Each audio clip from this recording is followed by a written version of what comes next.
Hello guys, welcome back to the channel learn save with universe. Okay, so இப்போது நம்மளோட வீடியோவில் என்ன பார்க்க போகிறோம் இந்த வீடியோவில் அப்படின்னா charge of GST. Okay, so எப்படி வந்து சார்ஜ் பண்ணுறாங்க ஜிஎஸ்டியில் ஒரு சப்ளைனா என்னன்னு பார்த்தோம். சப்ளைக்குள்ளே என்னெல்லாம் இன்க்ளூட் ஆகுது, என்னென்னலாம் எக்ஸ்க்ளூட் ஆகுது, ஸோ நெகட்டிவ் லிஸ்ட் எதெல்லாம் சப்ளை ஆஃப் கூட்ஸ், எதெல்லாம் சப்ளை ஆஃப் சர்வீசஸ், இது எல்லாமே பார்த்தோம். கரெக்டாக? ஸோ இப்போ அடுத்ததாக என்னென்னா சார்ஜ் ஆஃப் சப்ளை. நம்மளுக்கு சார்ஜ் ஆஃப் சப்ளை பொறுத்த வரைக்கும் நம்மளுக்கு 2 ஆக்ட் இருக்குது. ஒன்று CGST and then IGST. Okay, so இது ரெண்டுலேயுமே என்ன நம்மளுக்கு காமனான விஷயம்னா ஒரே சப்செக்ஷன் தான் வரும். செக்ஷன் 9ம் சரி, செக்ஷன் 5ம் சரி, ரெண்டுமே ஒரே சப்செக்ஷன் தான், ஒரே கண்டென்ட் தான். ஆனால் இந்த ஆக்ட் தான் வேறு. ஓகே ஓகேடா. ஸோ சப்செக்ஷன் 1ல் என்னென்னா ஜஸ்ட்டு இந்த 5 தான். 1 2 3 4 5. ஸோ இந்த 5 செக்ஷன் தான் என்னென்னா இருக்கிறதுலே இருக்குது. அதில் ஃபஸ்ட்டு சப்செக்ஷன் என்னென்னா, ஃபஸ்ட்டு என்ன சொல்கிறாங்கன்னா, எந்த ஒரு விஷயம் லெவி பண்ணாலும், எந்த ஒரு விஷயம் கலெக்ட் பண்ணாலும், ஓகே அது கூட்ஸா சர்வீசஸா போத்தோ, அதை லெவி பண்ணி அதை கலெக்ஷன் பண்ணுறப்போ except alcoholic liquor for human கன்சம்ஷனாக இருந்துச்சுன்னா, ஸோ அதுக்கு நம்ம சார்ஜ் பண்ணலாம் அப்படின்னு சொல்கிறாங்க. ஓகே, ஸோ அதுக்கு நம்ம சார்ஜ் பண்ணலாம். Next thing it to be levied on. So இது என்னென்னா எட் டு பி லீவ்டுன்னா அவங்க சொல்கிற வரைக்கும் இதுக்கு ஜிஎஸ்டி கிடையாது அப்படின்னு அர்த்தம். அது என்னென்னா ஹெச்பி மேன் அப்படின்னு நம்ம வச்சுக்கோங்க, which is nothing but high speed diesel, petroleum, motor spirit. Okay, high speed diesel, petroleum, motor spirit and then aviation turbine fuel, natural case, இது எல்லாமே என்னென்னா எட் டு பி லீவ்ட் ஆன். இன்னும் இதுக்கு வந்து ஜிஎஸ்டிலாம் கொடுக்கல, மேபி ஃப்யூச்சரில் கொடுக்கலாம். ஓகே, நெக்ஸ்ட்டு தேர்ட், இதுதான் ரொம்ப ரொம்ப இம்பார்ட்டண்ட். கைஸ், தேர்ட் இருக்கு இல்லையா, ஸோ அந்த தேர்ட் இருக்குல்ல, இதுதான் என்னென்னா ரிவர்ஸ் சார்ஜ் மெக்கானிசம். ஸோ இந்த சாப்டரில் இந்த 5 சப்செக்ஷனில் இந்த செக்ஷன் ஆஃப் 9(3)(5) ஆஃப் 3 இது வருது இல்லையா, ஸோ இது வரனால தான் நம்ம என்னென்னா இந்த ரிவர்ஸ் சார்ஜ் மெக்கானிசமே படிக்கிறோம். ஓகே, சொல்லுதுன்னா ரிவர்ஸ் சார்ஜ் அதாவது ரிவர்ஸ் சார்ஜ் மெக்கானிசம்க்கு கீழே, அதுக்கு கீழே யார் யாரெல்லாம் வந்து லயபிள் ஆகுறாங்க அப்படின்னு சொல்லுது. ஓகே, நெக்ஸ்ட்டு 4, இது என்னென்னா ப்ரமோட்டர், அதாவது அவங்களுக்கு ரிலேட்டடாக இருக்கக்கூடிய சில ரிவர்ஸ் சார்ஜ் மெக்கானிசம் வந்து இது சொல்லுது. அதாவது செக்ஷன் 9 ஆஃப் சப்செக்ஷன் 4ம் செக்ஷன் 5 ஆஃப் சப்செக்ஷன் 4ம் இதான் சொல்லுது, சேம் கண்டென்ட் தான். Okay done. நெக்ஸ்ட்டு 5th என்னென்னா இந்த மாதிரி இ-காமர்ஸ் ஆப்ரேட்டர் ரிலேட்டடாக வர செக்ஷன். ஸோ இந்த 5 செக்ஷன் தான், 5 சப்செக்ஷன் தான் சார்ஜ் ஆஃப் சப்ளை சாப்டரில் இருக்குது. ஓகே, இந்த 5 சப்செக்ஷனுக்குள்ளே தான் எல்லாமே அடங்குது. ஓகே, அதாவது சார்ஜ் ஆஃப் சப்ளையில் இந்த ரிவர்ஸ் சார்ஜ் மெக்கானிசம் மட்டும் செப்பரேட் பேஜஸ்ன்னு நான் போட்டிருக்கேன். Okay done. ஸோ அப்போ வரிசை டீட்டெயிலாக வந்து பார்க்கலாம். ஓகே, ஸோ ஃபஸ்ட்டு என்ன பார்த்தோம், எந்த ஒரு லிவி எந்த ஒரு கலெக்ஷனாக இருந்தாலும் கூட்ஸ் சர்வீஸ் போத்தாக இருக்கப்போ accept alcoholic liquor for human consumption. Okay, first அதான். செகண்ட் என்னது, இந்த ஹெச்பி மேன், அதாவது high speed diesel, petroleum, motor spirit, okay and then aviation turbine few, natural gas, இதெல்லாம் வந்து எட் டு பி லிவ்ட்.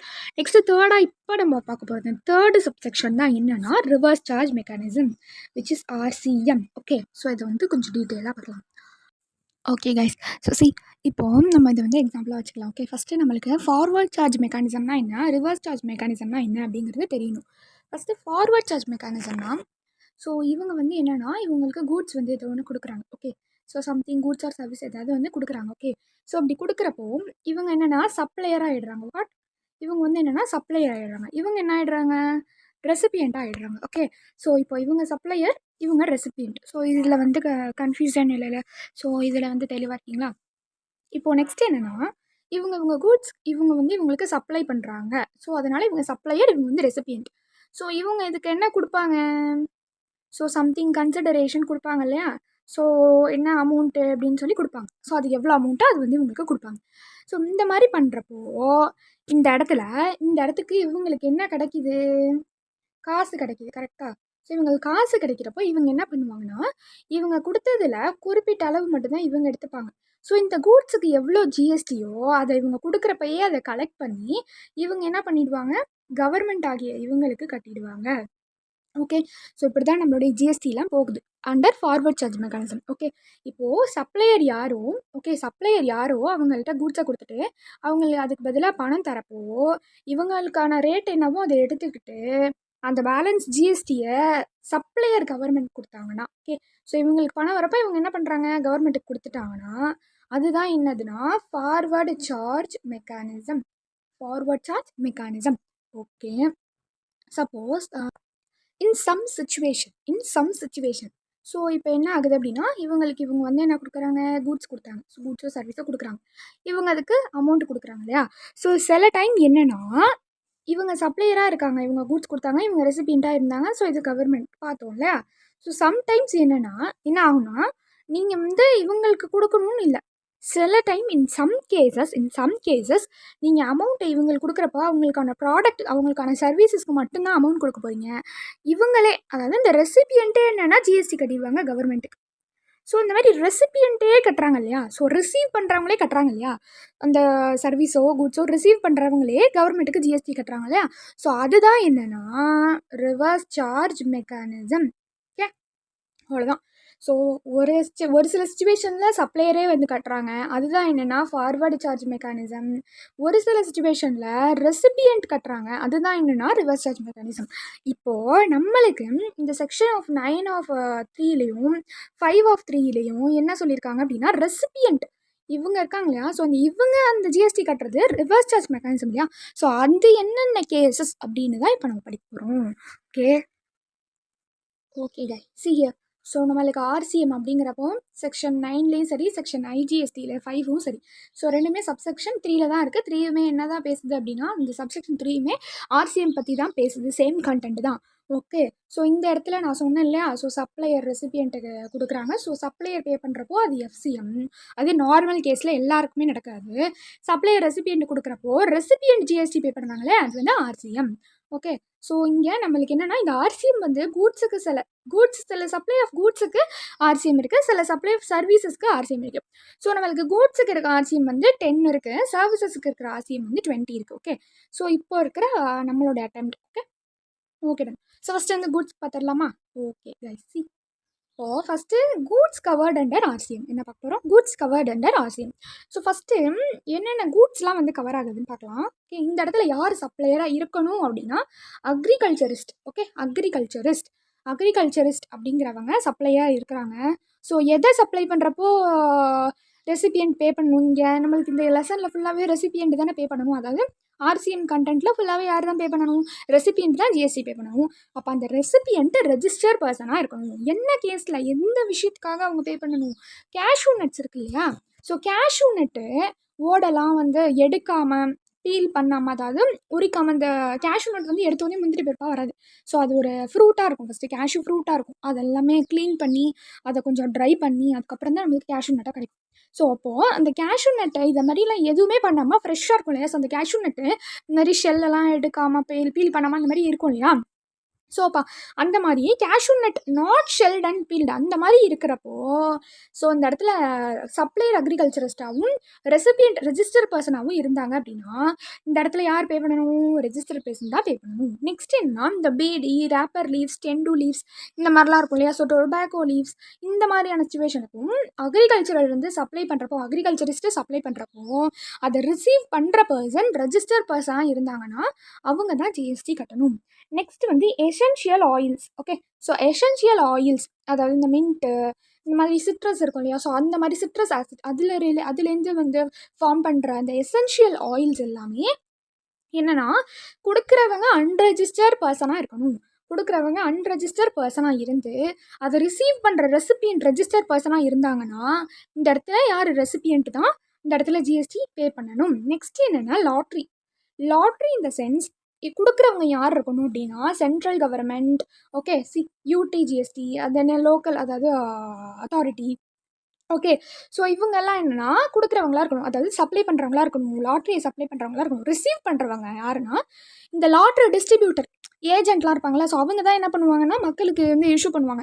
அப்போ அவங்க சென்ட்ரல் கவர்மெண்ட்டோ ஸ்டேட் கவர்மெண்ட்டோ யூடியோ லோக்கல் அத்தாரிட்டியோ அவங்கள்ட்டேருந்து அந்த லாட்ரிஸ்லாம் வாங்கி இவங்க ஏஜெண்ட்டாக இருந்து இவங்க என்ன பண்ணுறாங்க கஸ்டமருக்கு விற்கிறாங்க. ஸோ அந்த ரெசிபியன்ட் யார் இந்த இடத்துல இங்கே ஃபைனலாக இவங்க சொல்லலை. இந்த இடத்துல லாட்ரி டிஸ்ட்ரிபியூட்டரும் செல்லிங் ஏஜென்ட்டும் அதை ரிசீவ் பண்ணிட்டாங்க அப்படின்னா அவங்க தான் என்ன பண்ணணும் இந்த இடத்துல ஜிஎஸ்டி பே பண்ணணும். நெக்ஸ்ட்டு சில்க் யான். ஸோ சில்க் யான் இந்த சென்ஸ் இந்த இடத்துல மேனுஃபேக்சர் பண்ணுறவங்க. ஓகே, ராவா அங்கே எடுப்பாங்க இல்லையா. ஸோ பட்டு இருக்கும் இல்லையா. ஸோ அந்த பட்டு புழு சொல்லுவாங்கள்ல அதுதான். ஸோ அப்போது அந்த ராவாக இருக்கும் இல்லையா. ஸோ அந்த கொக்கூன் மீன்ஸ் அந்த புழு. ஸோ அந்த மாதிரி அங்கேருந்து மேனுஃபேக்சர் பண்ணி அந்த சப்ளையர் இருக்காங்களே, ஸோ அந்த சப்ளையர் சில்க் யானை சப்ளை பண்ணுறப்போ ரிசீவ் பண்ணுறவங்க ரெஜிஸ்டர் பர்சனாக இருக்கப்போ அந்த இடத்துல ஜிஎஸ்டி யார் பே பண்ணணும்னா ரெஜிஸ்டர் பர்சன் தான் பே பண்ணணும். ஓகே, நெக்ஸ்ட்டு இந்த மாதிரி வந்து யூஸ்டு வெஹிக்கல்ஸ் செகண்ட் ஹேண்டில் இருக்கும் இல்லையா, அந்த மாதிரி ஓல்டாக இருக்கிற வேஸ்ட்டு ஸ்க்ராப்பு இந்த மாதிரி சீஸ் பண்ண கூட்ஸு, அதாவது தடை பண்ண கூட்ஸ், ஸோ இந்த மாதிரிலாம் யூஸ் பண்ணாமல் வச்சுருப்பாங்கல்ல, ஸோ அந்த மாதிரி ஸ்க்ராப் மெட்டீரியல்ஸ் இதெல்லாம் இருக்கும் இல்லையா, ஸோ இது எல்லாமே டிஸ்ட்ரிபியூட் பண்ணுறவங்க, அதாவது சப்ளை பண்ணுறவங்க சென்ட்ரல் கவர்மெண்ட், ஸ்டேட் கவர்மெண்ட், யூடிஎல்ஏவாக இருந்தாங்கன்னா, ரிசீவ் பண்ணுறவங்க ரெஜிஸ்டர் பர்சனாக இருந்தாங்கன்னா நம்ம இந்த இடத்துல யார் தான் பே பண்ணணும், ரெஜிஸ்டர் பர்சன், அந்த ரெசிபியன்ட் தான் வந்து ஜிஎஸ்டி பே பண்ணணும். சேம் இதே நல்லா, இது ரொம்ப இம்பார்ட்டண்ட்டான திங். இது வந்து கன்ஃபியூஷன் கண்டிப்பாக கொடுப்பாங்க. இந்த சேம் திங் கொடுத்து ஓகே மினிஸ்ட்ரி ஆஃப் ரயில்வேன்னு சொல்லிட்டாங்கன்னா நீங்கள் அதை ஆர்சிஎம்மாக தான் எடுக்கணும். ஓகே, எஃப்சிஎம்மாக எடுக்கக்கூடாது, சாரி எஃப்சிஎம்மாக தான் எடுக்கணும், ஆர்சிஎம்மாக எடுக்கவே கூடாது. நம்ம இவ்வளோ தூரம் படித்தது என்னது, ஆர்சிஎம் தான் படிக்கிறோம். இதையே நம்ம இங்கே கொடுக்குறாங்க, நம்ம கன்ஃபியூஷன் ஆகக்கூடாது அப்படிங்கிறதுக்காக தான். ஓகே, ஸோ சேம் இந்த மினிஸ்ட்ரி ஆஃப் ரயில்வே கொடுத்து இந்த சேம் யூஸ்டு வெஹிக்கல் ஓல்டு இதெல்லாம் வந்து சப்ளை பண்ணுறாங்க அப்படின்னா இட்ஸ் ஃபார்வர்ட் சார்ஜ் மெக்கானிசம். அதை வந்து ஆர்சிஎம்மாக நீங்கள் எடுக்காதீங்க, ரெசிபியன்ட் வந்து அதில் பே பண்ணக்கூடாது. ஓகே, ஸோ யார் மினிஸ்ட்ரி ஆஃப் ரயில்வேஸ் அவங்க தான் வந்து அதில் பே பண்ணுற மாதிரி இருக்கும். எஃப்சிஎம் பொறுத்த வரைக்கும் சப்ளையர் தானே பே பண்ணணும், இங்கே இவங்க தானே பே பண்ணணும். Okay, ton. ஸோ நெக்ஸ்ட் என்னென்னா ரா காட்டன் வந்து கொடுக்குறவங்க அக்ரிகல்ச்சரிஸ்ட்டாக இருந்தாங்கன்னா, ரிசீவ் பண்ணுற ரெசிபியன்ட் ரெஜிஸ்டர் பர்சனாக இருந்தாங்கன்னா அவங்க தான் ஜிஎஸ்டி பே பண்ணணும். நெக்ஸ்ட் திங், இந்த மாதிரி lending certificate, priority lending certificate இருக்கும் இல்லையா, ஸோ அந்த மாதிரி அந்த பர்பஸ்க்காக லெண்டிங் இருக்கிற சர்டிஃபிகேட்ஸ்லாம் வந்து கொடுக்குறவங்க சப்ளை பண்ணுறவங்க ரெஜிஸ்டர் பர்சனாக இருந்தால், அதே ரிசீவ் பண்ணுறவங்களும் ரெஜிஸ்டர் பர்சனாக இருந்தாங்க அப்படின்னா it's RCM. So register person தான் என்ன பண்ணணும், இந்த இடத்துல அவங்க தான் ஜிஎஸ்டி கட்டணும். ஓகே, இப்போ நம்ம என்ன இடத்துக்குலாம் அந்த டிஃப்ரெண்ட்டாக பார்த்தோம், எல்லாத்துக்குமே நம்ம ரெஜிஸ்டர் பர்சன் தான் பார்த்தோம். ஸோ இந்த இடத்துல மட்டும் லாட்ரி டிஸ்ட்ரிபியூட்டர் வராங்க. ஓகே, இந்த இடத்துல மட்டும் லாட்ரி டிஸ்ட்ரிபியூட்டர் வராங்க. ரயில்வேக்கு அது ஃபார்வர்ட் சார்ஜ் மெக்கானிசம் தான். ஓகே, அவ்வளோதான். ஸோ மற்றபடி எல்லாருக்குமே யார் தான் பே பண்ணுறாங்க, ரெஜிஸ்டர் பர்சன் தான் ரெசிபியன்ட், அதாவது ஆர்சிஎம்மில் பே பண்ணுறாங்க. ஓகே கைஸ், ஸோ இதான் வந்து என்னென்னா கூட்ஸில் கவர் ஆகிற 10 ஐட்டம்ஸ். ஓகே, ஸோ ஆர்சிஎம்மில் கூட்ஸில் கவர் ஆகிற 10 ஐட்டம்ஸ்.